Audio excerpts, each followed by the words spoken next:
Thursday, a man was arrested in Laleham in my Spelthorne constituency. He'd been approaching children at the primary school. The asylum minister is looking very closely at this case, and obviously I can provide him with any further information as that emerges. Bit Morgan here, and in today's video we are looking at a moment in Parliament that, I will be honest, caught my attention straight away. A Conservative MP, Lincoln Jopp, stood up in the House of Commons to raise a genuinely serious concern. A man living in Home Office supported accommodation, an unlicensed HMO just a short distance from a primary school in Spelthorne, had been approaching children at that school. He had already been warned by police not to do so. He was eventually arrested and later detained under the Mental Health Act. The MP's question was direct and entirely reasonable. Who was responsible for the risk assessment that placed this individual there in the first place? That is not a fringe question. That is exactly the kind of question Parliament exists to answer. What came back from the Prime Minister is what we need to look at carefully. Because if you listen to that response closely, something becomes clear quite quickly, Pond. And it raises more questions than it resolves. Let's break this down properly. Lincoln Jopp. Thank you, Mr. Speaker. Last Thursday, a man was arrested in Laleham in my Spelthorne constituency. He'd been approaching children at the primary school, having been warned by the police not to do so. He was taken into police custody, and after further examination, he was detained under the Mental Health Act. Unbelievably, he was living in an unlicensed HMO supported by the Home Office, a stone's throw from the primary school.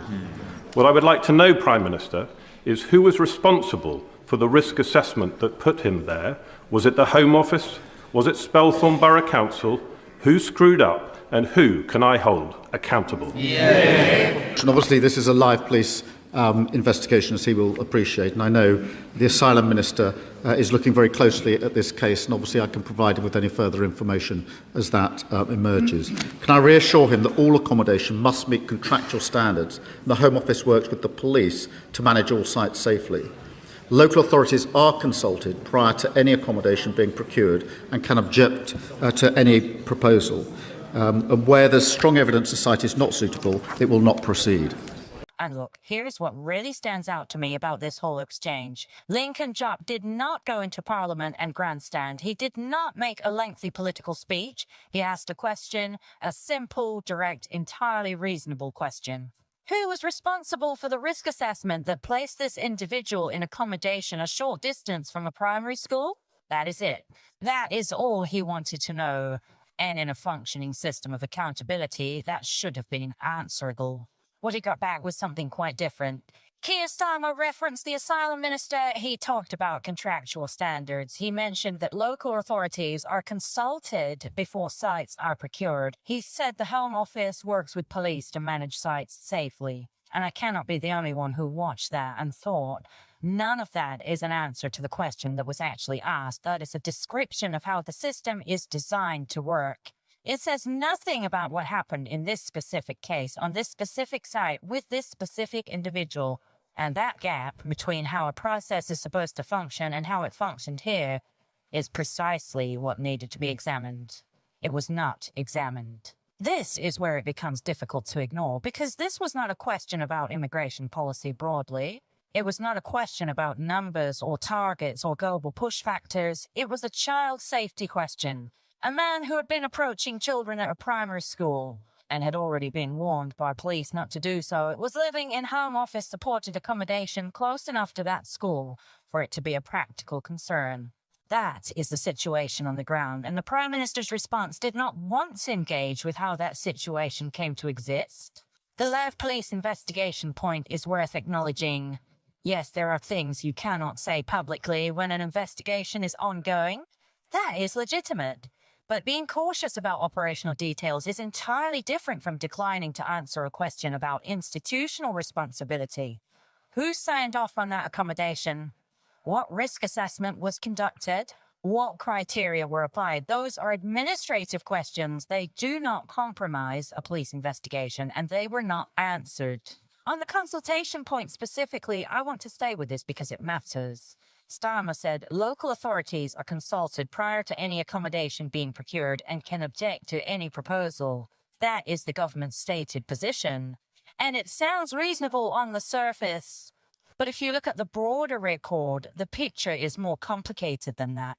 There have been documented cases across the country, and this has been reported widely, where local councils raised formal objections to asylum accommodation placements, and those placements went ahead regardless. Where communities pushed back through official channels and were overruled. Where the consultation process existed on paper but carried no practical weight in the final decision. So the question worth asking is not whether a consultation process exists. It is whether that process has any meaningful teeth. And from where I am sitting, the evidence on that is not particularly reassuring. This is the part that should concern you, not just as a matter of this one case, but as a matter of how accountability actually functions. Because what tends to happen in Parliament is this: a serious question gets raised. A general answer comes back that references policy and process. The House moves on to the next question, and the specific failure that prompted the original question never gets a direct public explanation. It gets absorbed into the machinery of government and managed quietly away from the scrutiny. That is not transparency, that is the appearance of transparency.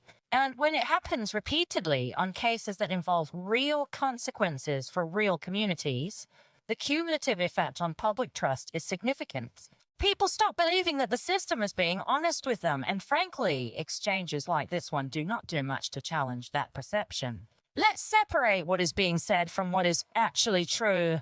What is being said is that the system has robust safeguards, that proper processes are followed, and that when something goes wrong, it will be looked into. What is actually true, based on this exchange, is that a child safety concern was raised in Parliament, a specific accountability question was asked, and the answer provided did not come close to addressing it. That is the reality of what happened at that dispatch box, and it deserves to be said plainly. None of this means the government does not care about child safety. None of this means asylum accommodation can never work safely. What it does mean is that when the system fails, and in this case, by any reasonable standard, something failed, the response has to be more than reassurance. It has to be accountability. It has to be a clear explanation of what went wrong, who is responsible, and what is being done to make sure it does not happen again. Lincoln Jopp asked for that. He did not get it. And that is worth remembering long after this particular story stops making headlines. If this kind of breakdown is useful to you, consider subscribing to The High Ground. Drop your thoughts in the comments below, because this is exactly the kind of conversation that needs more voices in it, not fewer.